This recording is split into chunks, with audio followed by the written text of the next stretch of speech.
അപ്പോൾ നമ്മൾ ഇന്ന് സംസാരിക്കാൻ പോകുന്നത് എന്താണെന്ന് വെച്ചിട്ടുണ്ടെങ്കിൽ വെറും 7 ദിവസങ്ങളുമുണ്ട്. അതായത് വിസിറ്റിംഗ് വിസയിൽ ദുബായിൽ വന്നിട്ട് വെറും 7 ദിവസങ്ങളുമുണ്ട് എനിക്ക് എങ്ങനെ ഒരു ജോലി കിട്ടാനും ആ ജോലിയിലേക്ക് ജോയിൻ ചെയ്യാനും പറ്റി എന്നുള്ള കാര്യമാണ്. അപ്പോൾ ഈ വീഡിയോ സ്റ്റാർട്ട് ചെയ്യുന്നതിന് മുമ്പ് തന്നെ ഞാനൊരു ചെറിയ ഡിസ്ക്ലൈമർ തരാണ്. അപ്പോൾ എന്താണെന്ന് വെച്ചാൽ കാര്യം എന്താണെന്ന് വെച്ചിട്ടുണ്ടെങ്കിൽ ഞാൻ പലപ്പോഴായിട്ട് കേട്ടിട്ടുള്ളതാണ് ഈ ദുബായിലേക്ക് വരുന്നതിനും മുമ്പും.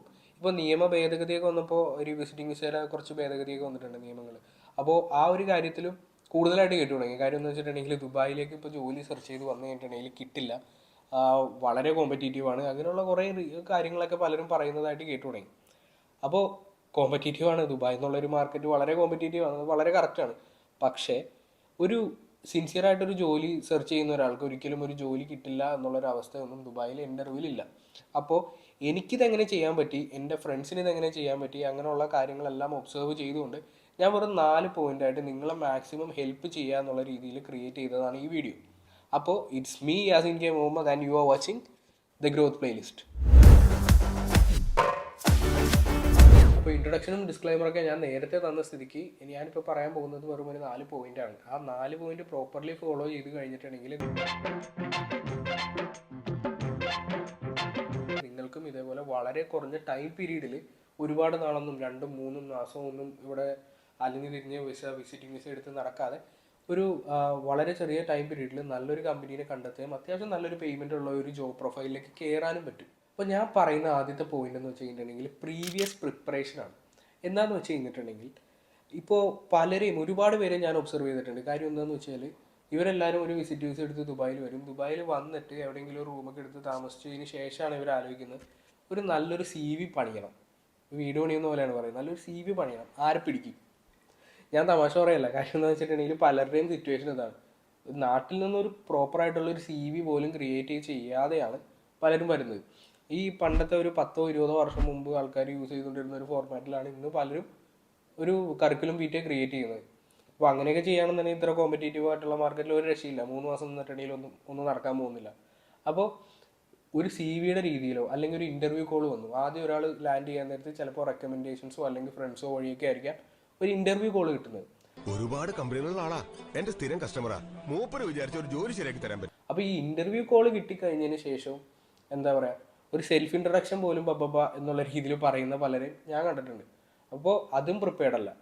അപ്പോൾ ഒരു ഇൻ്റർവ്യൂവിന് എങ്ങനെയാണ് പ്രിപ്പയർ ചെയ്യേണ്ടത്, ഒരു CV എങ്ങനെയാണ് പ്രോപ്പർലി ക്രിയേറ്റ് ചെയ്യേണ്ടത്, അതൊന്നും ഒരു ഐഡിയ ഇല്ലാതെ ഫസ്റ്റ് ഡേ തൊട്ട് ദുബായിൽ ലാൻഡ് ചെയ്തു. Ajas, what is common with the GDP of Bahrain and Kerala? DGP ഋഷ്യശൃംഗൻ അല്ലല്ലേ, പുതിയ ആളാണല്ലേ ഇപ്പോഴത്തെ DGP, എനിക്കറിയാം പേര്. ഈ ലാൻഡ് ചെയ്യാൻ നേരത്ത് നിങ്ങളൊരു ഈ ഒരു കാര്യങ്ങളൊക്കെ പ്രോപ്പറായിട്ട് ചിലപ്പോൾ ഒന്ന് സോർട്ട് ഔട്ട് ചെയ്തെടുക്കാൻ ചിലപ്പോൾ ഒരു 10 to 15 ഡേയ്സോ അല്ലെങ്കിൽ ഒരു മാസം വരെ എടുത്തേക്കാം. അപ്പോൾ ആദ്യത്തെ ഒരു മാസത്തിന് ശേഷമാണ് പലരും ഒരു മാർക്കറ്റ് റെഡി അല്ലെങ്കിൽ ഒരു ജോബ് റെഡി എന്നുള്ള രീതിയിലേക്ക് ആവുന്നത്.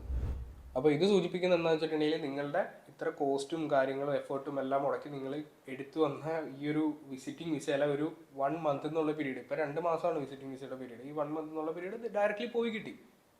പിന്നെ ബാക്കി ഒരു മാസമേ ഉള്ളൂ. ഈ ഒരു മാസം കഴിഞ്ഞ് കഴിഞ്ഞിട്ടുണ്ടെങ്കിൽ പിന്നെ എക്സ്റ്റെൻഡ് ചെയ്യാൻ നടക്കണം, അല്ലെങ്കിൽ ഒമാനിൽ പോയി തിരിച്ചു വരാൻ നടക്കണം, അങ്ങനെയുള്ള കുറേ പ്രശ്നങ്ങളാണ്. അപ്പോൾ പ്രീവിയസ് ആയിട്ട് ഒരു ഇൻ്റർവ്യൂ കോൾ അറ്റൻഡ് ചെയ്യാനും ഒരു ഡയറക്റ്റ്ലി ഒരു നല്ല രീതിയിൽ ഒരു വൃത്തിയായിട്ടുള്ള ഒരു CVയും കയ്യിൽ കൊണ്ടുവന്ന് കഴിഞ്ഞിട്ടുണ്ടെങ്കിൽ കാര്യങ്ങൾ വളരെയധികം എളുപ്പമായി. അപ്പോൾ ഫസ്റ്റ് പോയിന്റ് പ്രീവിയസ് പ്രിപ്പറേഷൻസിൽ ഞാൻ പറഞ്ഞിട്ടുള്ളതാണ് CVനെ പറ്റി. അപ്പോൾ സെക്കൻഡ് പോയിന്റും CV മാത്രമാണ്.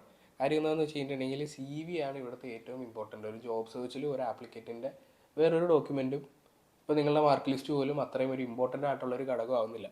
കാര്യം എന്താണെന്ന് വെച്ച് കഴിഞ്ഞിട്ടുണ്ടെങ്കിൽ ഇപ്പോൾ ഒരു HR മാനേജറോ അല്ലെങ്കിൽ ഒരു റിക്രൂട്ടറോ നിങ്ങളുടെ നിങ്ങളുടെ ഒരു ആപ്ലിക്കേഷൻ വായിച്ചു നോക്കാൻ നേരത്തെ അവർക്ക് നിങ്ങൾ ആരാണെന്ന് അറിയില്ല, നിങ്ങളുടെ സ്കിൽസ് എന്താണെന്ന് അറിയില്ല. ചിലപ്പോൾ നിങ്ങൾ വളരെ സ്കിൽഫുൾ ആയിട്ടുള്ളൊരു പേഴ്സൺ ആയിരിക്കും, പക്ഷേ അത് ഒരു റിട്ടൺ ഡോക്യുമെൻറ്റിൽ നിങ്ങൾക്ക് റെപ്രസെൻറ്റ് ചെയ്യാൻ പറ്റിയില്ല എന്നുണ്ടെങ്കിൽ വേറെ ഒരു കാര്യമില്ല. മനസ്സിലായോ? അപ്പോൾ എന്താണെന്ന് വെച്ച് കഴിഞ്ഞിട്ടുണ്ടെങ്കിൽ നിങ്ങളുടെ CV ക്രിയേറ്റ് ചെയ്യാൻ നേരത്ത് അത്രത്തോളം അറ്റൻഷൻ നിങ്ങൾ അതിലേക്ക് കൊടുക്കേണ്ടതുണ്ട്. ഫസ്റ്റ് കാര്യം എന്താണെന്ന് വെച്ച് കഴിഞ്ഞിട്ടുണ്ടെങ്കിൽ ATS ഫ്രണ്ട്ലി ആയിട്ടുള്ളൊരു CV ക്രിയേറ്റ് ചെയ്യാൻ തന്നെ ശ്രമിക്കുക. അപ്പോൾ ATS ഫ്രണ്ട്ലി ആയിട്ടുള്ള CV ക്രിയേറ്റ് ചെയ്യുന്നത് എങ്ങനെയാണെന്നുള്ള വീഡിയോസൊക്കെ തുടരെ വരുന്നുണ്ട്. അപ്പോൾ ആ ഒരു ഫോർമാറ്റ് നിങ്ങൾ ഫോളോ ചെയ്യാൻ ശ്രമിക്കുക. 2, വിഷ്വലി അപ്പീലിംഗ് ആയിട്ടുള്ളൊരു CV ക്രിയേറ്റ് ചെയ്യാൻ ശ്രമിക്കുക. പലരുടെയും CV ആണ് ഈ കാണുന്ന മോഡൽ. അപ്പോൾ എന്താണെന്ന് വെച്ചാൽ ഇതൊരു റിക്രൂട്ടേഴ്സ് കാണാൻ നേരത്തുന്ന ഒരു അറ്റൻഷൻ ഗ്രാബ് ചെയ്യുന്നില്ല. മനസ്സിലായോ?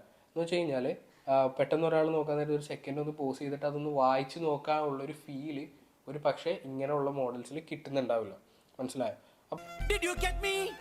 Hey man, did here, sir. Hey, yes, sir. What, sir? You bullshit. Your grandpa's manga to go to hell. Eh? I am the boss of this office. What are you doing, man? You get lost. Oh, God, this man is making me crazy, you know? അപ്പോൾ കുറച്ചും കൂടെ visually representing ആയിട്ട് വെക്കുക. അപ്പോൾ ATS ഫ്രണ്ട്ലിയും visual റെപ്രസെൻറ്റിങ്ങും വരാൻ നേരത്ത് തന്നെ ഒരു CV-യുടെ ഒരു ലെവൽ അങ്ങോട്ട് മാറും. നെക്സ്റ്റ് കാര്യമാണ് സപ്പോർട്ടിംഗ് ഡോക്യുമെൻറ്റ്. സപ്പോർട്ടിംഗ് ഡോക്യുമെൻ്റ് എന്ന് പറഞ്ഞിട്ടുണ്ടെങ്കിൽ ഒരു എക്സാമ്പിൾ പറയുകയാണെന്നുണ്ടെങ്കിൽ നിങ്ങളുടെ കവർ ലെറ്റർ. കവർ ലെറ്റർ വളരെ ഇമ്പോർട്ടൻ്റ് ആയിട്ടുള്ളൊരു കാര്യമാണ്. കാര്യം എന്ന് വെച്ചിട്ടുണ്ടെങ്കിൽ ആരും അങ്ങനെ ശ്രദ്ധിക്കാറില്ല കവർ ലെറ്ററിൻ്റെ കാര്യം. പക്ഷേ നിങ്ങളിപ്പോൾ ഒരു ലിങ്ക്ഡിൻ യൂസ് ചെയ്ത് ഒരു ആപ്ലിക്കേഷൻ കൊടുക്കുമ്പോഴോ അല്ലെങ്കിൽ ഒരു ഇൻഡീഡ് യൂസ് ചെയ്തിട്ട് ഒരു ആപ്ലിക്കേഷൻ കൊടുക്കാൻ നേരത്തൊക്കെ അതിലൊരു സപ്പോർട്ടിംഗ് ഡോക്യുമെൻറ്റോ ഒരു കവർ ലെറ്ററോ ആപ്ലിക്കേഷൻ്റെ കൂടെ സബ്മിറ്റ് ചെയ്യണമെന്നൊരു ഓപ്ഷണൽ ആയിട്ടുള്ള, അതൊരു ആരും മാൻഡേറ്ററി ആയിട്ട് വെക്കാറില്ല, ഒരു ഓപ്ഷണൽ ആയിട്ടുള്ള ഒരു ഫീൽഡ് ഉണ്ടാവും. ആ ഒരു ഫീൽഡിൽ പലരും ശ്രദ്ധിക്കാതെ പോകാൻ നേരത്ത് എന്താ പറ്റുമെന്ന് വെച്ചിട്ടുണ്ടെങ്കിൽ ഒരു 200 പേരുള്ള ആപ്ലിക്കേഷൻ ഉള്ളൊരു ജോലി ഓപ്പണിംഗ് ആണെന്നുണ്ടെങ്കിൽ അതിൽ ചിലപ്പോൾ ഒരു 10 പേരായിരിക്കാം ഈ ഒരു കവർ ലെറ്റർ ആപ്ലിക്കേഷൻ്റെ കൂടെ വെച്ചിട്ടുള്ളത്.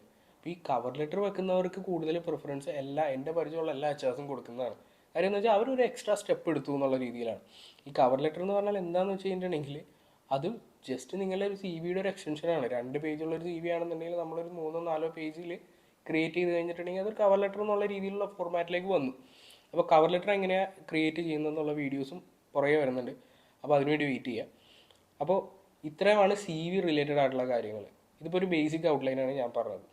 ഇനിയിപ്പോൾ ഉള്ള തേർഡ് പോയിൻ്റാണ് നിങ്ങളുടെ സോഷ്യൽ പ്രൊഫൈൽസ്. അതെന്താണെന്ന് വെച്ചാൽ നിങ്ങൾ ലിങ്ക്ഡിൻ എങ്ങനെ യൂസ് ചെയ്യുന്നു, പിന്നെ നിങ്ങളുടെ വാട്സാപ്പ് യൂസ് ചെയ്തിട്ട് നിങ്ങൾ എങ്ങനെ ഒരു ഔട്ട്റീച്ച് നടത്തുന്നു, അങ്ങനെയുള്ള കാര്യങ്ങളാണ്. പിന്നെ നിങ്ങൾ ഇൻഡീഡ്, നൗക്കറി, ഗൾഫ് പോലുള്ള പ്ലാറ്റ്ഫോംസ് യൂസ് ചെയ്തിട്ട് എങ്ങനെ ഒരു ജോബ് സെർച്ച് നടത്തുന്നു എന്നുള്ള രീതിയിൽ. അപ്പോൾ ഇതിൽ ഏറ്റവും ഇമ്പോർട്ടൻ്റ് ആയിട്ടുള്ളൊരു കാര്യം ഞാൻ പറയുന്നത് എന്താണെന്ന് വെച്ചിട്ടുണ്ടെങ്കിൽ ലിങ്ക്ഡിനാണ്. അപ്പോൾ പൊതുവേ UAE അല്ലെങ്കിൽ GCC കൺട്രീസിൽ പൊതുവേ ഒരു സംസാരമുണ്ട്. കാര്യം എന്ന് വെച്ചാൽ ഇൻഡീഡാണ് പെട്ടെന്ന് നമുക്കൊരു റിസൾട്ട് കിട്ടുന്നത്, അല്ലെങ്കിൽ നൗക്കറി ഗൾഫിൽ അത്യാവശ്യം കുഴപ്പമില്ലാത്ത റിസൾട്ട് കിട്ടുന്നുണ്ടെന്നുള്ള രീതിയിലൊക്കെ. റിസൾട്ട് ഞാൻ ഉദ്ദേശിക്കുന്നത് കോൾസാണ്. അപ്പോൾ നിങ്ങൾ 10 കമ്പനീസിൽ അപ്ലൈ ചെയ്താൽ ചിലപ്പോൾ ഒരു കോളും വരില്ല, ചിലപ്പോൾ 4-5 കോൾ വന്നേക്കാം. അങ്ങനെയുള്ളൊരു റേഷ്യോയിൽ പലരും പറയുന്നതാണ് ഇത് ഇൻഡീഡാണ് എളുപ്പം, എന്താ പറയുക, നൗക്കറി ഗൾഫാണ് എളുപ്പം എന്നുള്ള രീതിയിൽ. പക്ഷേ എനിക്ക് വേറൊരു അഭിപ്രായമുണ്ട്. കാര്യം എന്ന് വെച്ചാൽ എൻ്റെ ലൈഫിൽ ഞാൻ എക്സ്പെരിമെൻറ്റ് ചെയ്തിട്ടുള്ളൊരു കാര്യമാണ്. കാരണം ലിങ്ക്ഡിൻ യൂസ് ചെയ്തിട്ട് ഒരു ജോബ് പോസ്റ്റ് ചെയ്യണമെങ്കിൽ അത് വളരെ എക്സ്പെൻസീവ് ആണ്. നിങ്ങളുടെ സൈഡിലല്ല, ഒരു കമ്പനിയുടെ സൈഡിൽ. മനസ്സിലായോ? കാര്യം ഒരു കമ്പനി ലിങ്ക്ഡിനിൽ ഒരു ജോബ് പോസ്റ്റ് ചെയ്യാൻ നേരത്തെ അവർക്ക് കുറച്ചും കൂടെ സ്ലൈറ്റ്ലി അപ്പറായിട്ടുള്ളൊരു എമൗണ്ട് പേ ചെയ്യേണ്ടി വരുന്നുണ്ട് ഇത്ര റെസ്യൂംസ് പുൾ ചെയ്യുന്നതിന്. മനസ്സിലായോ? നിങ്ങളിപ്പോൾ അല്ലെങ്കിൽ ഒരു 1000 പേരോ 10000 പേരോ ഒരു ജോലിക്ക് അപ്ലൈ ചെയ്ത് കഴിഞ്ഞിട്ടുണ്ടെങ്കിൽ അവർക്ക് അതനുസരിച്ച് അവരുടെ കോസ്റ്റ് മാറുന്നുണ്ട്. മനസ്സിലായോ? അപ്പോൾ ആ ഒരു കോസ്റ്റ് ബെയർ ചെയ്യാൻ കഴിവുള്ള കമ്പനീസാണ് കൂടുതലും ലിങ്ക്ഡിനിൽ ജോബ്സ് പോസ്റ്റ് ചെയ്യാറുള്ളൂ. അപ്പോൾ അതെന്താണ് സിമ്പിളൈസ് ചെയ്യുന്നതെന്ന് വെച്ചിട്ടുണ്ടെങ്കിൽ നിങ്ങൾക്ക് നല്ലൊരു പേ തരാനും നല്ലൊരു വർക്ക് കൾച്ചറും മെയിൻറ്റെയിൻ ചെയ്യുന്ന ഒരു കമ്പനി ആയിരിക്കാം ഒരു ലിങ്ക്ഡിൻ യൂസ് ചെയ്തിട്ട് ഒരു ഹയറിങ് നടത്തുന്നത്. ഇൻഡീഡ് യൂസ് ചെയ്യുന്നവർ കൊള്ളൂല എന്നല്ല ഞാൻ പറയുന്നത്, പക്ഷേ ഇതിൽ ഇങ്ങനെയും ഒരു ഓപ്പർച്യൂണിറ്റി ഉണ്ടെന്നാണ് ഞാൻ പറഞ്ഞു വരുന്നത്. പിന്നെ ഇപ്പോൾ നെക്സ്റ്റ് വരുന്നതെന്ന് വെച്ചിട്ടുണ്ടെങ്കിൽ ഇൻഡീഡാണ്. ഇൻഡീഡും നൗക്കറി ഗൾഫാണ്. ഇൻഡീഡിലും നൗക്കറി ഗൾഫിലും നിങ്ങളുടെ CV സബ്മിറ്റ് ചെയ്യാനും അതിൽ തന്നെ ഡിഫറെൻ്റ് ആയിട്ടൊരു CV ക്രിയേറ്റ് ചെയ്യാൻ പറ്റാനും ആ ഒരു പ്ലാറ്റ്ഫോമിൽ യൂസ് ചെയ്യാൻ വേണ്ടി പറ്റാനും ഉള്ളൊരു ഓപ്ഷൻ ഉണ്ട്. മനസ്സിലായോ? അപ്പോൾ നിങ്ങളുടെ CVയും അപ്ലോഡ് ചെയ്ത് വെക്കുക, ഈ പ്ലാറ്റ്ഫോമിൻ്റെ രീതിയിലുള്ള CVയും നിങ്ങൾ ക്രിയേറ്റ് ചെയ്ത് വെക്കുക. അത് രണ്ടും ഏതാണോ നിങ്ങൾക്ക് സ്യൂട്ടബിൾ ആയിട്ട് തോന്നുന്നത് എന്നുള്ള രീതിയിൽ നിങ്ങൾക്ക് രണ്ടും ആപ്ലിക്കേഷൻ കൊടുക്കാൻ പറ്റുന്നത്. ഇനി ഞാൻ വളരെ ഇമ്പോർട്ടൻ്റ് ആയിട്ട് എന്നെ ഹെൽപ്പ് ചെയ്തിട്ടുള്ള ഒരു 4th പോയിന്റിനെ പറ്റി പറയാം. അതാണ് റെഫറൻസസ്. കാര്യം എന്താണെന്ന് വെച്ചാൽ ഞാൻ ദുബായിലേക്ക് വരാൻ നേരത്ത് ഞാൻ വീട്ടിലൊക്കെ പറഞ്ഞു വരുന്നത് എൻ്റെ ജോലിയും കാര്യങ്ങളൊക്കെ ഇവിടെ സെറ്റാണ്, വന്ന് കയറി ഞാനൊരു 2-3 ദിവസത്തിനുള്ളിൽ ജോയിൻ ചെയ്യുന്നുള്ള രീതിയിലൊക്കെയാണ്. അതിൻ്റെ കാര്യം എന്താണെന്ന് വെച്ചാൽ ഞാനതൊരു സോൾ ടോക്ക് സീരീസിൽ എപ്പോഴെങ്കിലും പറയാം, ഓക്കെ ആണെങ്കിൽ. ഞാൻ അതിനു മുമ്പ് നാട്ടിൽ ചെയ്തു വെച്ചൊരു പരിപാടി എന്താണെന്ന് വെച്ചാൽ ഒരു 10-20, എനിക്ക് ആക്ച്വലി UAE ഇവിടെ ആരും റിലേറ്റീവ്സ് ഒന്നും ഉണ്ടായില്ല. അപ്പോൾ 10-20 ദുബായിൽ വർക്ക് ചെയ്യുന്ന ആൾക്കാരൊക്കെ നാട്ടിൽ പരിചയമുള്ള ആൾക്കാരെയും പരിചയമില്ലാത്ത ആൾക്കാരെയൊക്കെ ജസ്റ്റ് ഒന്ന് മെസ്സേജ് അയക്കുക, അല്ലെങ്കിൽ അടുത്തുള്ളവരൊക്കെ ആണെങ്കിൽ പോയിട്ട് ഞാനത് കയറി പോകുന്നുണ്ട് എന്നുള്ള രീതിയിലൊക്കെ ഒന്ന് പറഞ്ഞിട്ടൊക്കെ ജസ്റ്റ്. അപ്പോൾ ഇതും കൊണ്ടൊന്നും ഒരു യൂസ് ഉണ്ടെന്ന് ഞാൻ സ്വപ്നത്തിൽ പോലും ഒന്നും വിചാരിക്കുന്നില്ല.